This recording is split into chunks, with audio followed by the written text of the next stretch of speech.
Annexation. Talk about annexation. Now the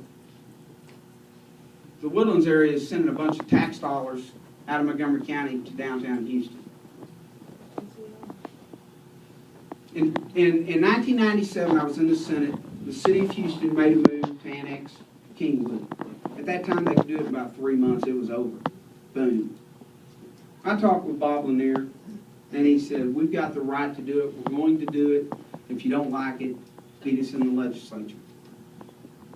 So we got in session. I filed a bill to disannex Kingwood and to stop forced annexation in Texas.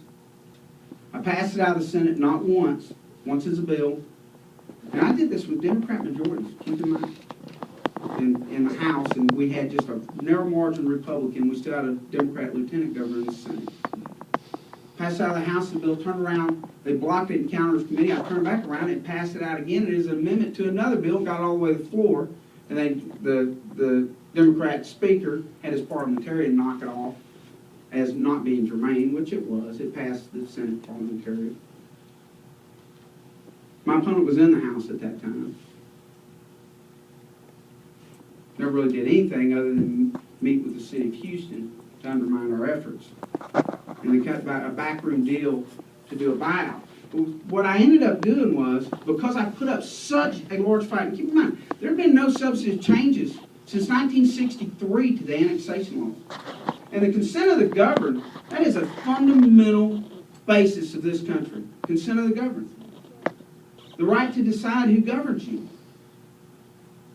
It's absurd that we have such a law in Texas.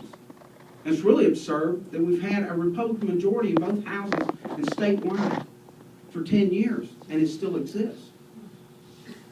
But I managed to, because I put up such a fight on it and came so close to changing the law, I was able to get Bob Bullock to appoint a special interim committee. I brought him here to the Woodlands. We held hearings.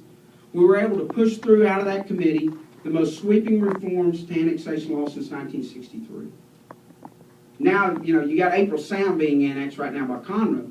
Now, they've got a little bit of time, unlike Kingwood did, because they've got 3 years, because we got the law changed to where it takes 3 years to do an annexation. So they actually have 2 legislative sessions that they can actually fight this. Luxury we didn't have in the Kingwood annexation. But also what the law did, it required a lot of equal and better services. And the Woodlands was under no immediate threat of annexation. They couldn't afford to. It wasn't a money-making deal for them. I got 5 more minutes? Or I've already used up 5 minutes and I'm out of time. You're good, 5 minutes.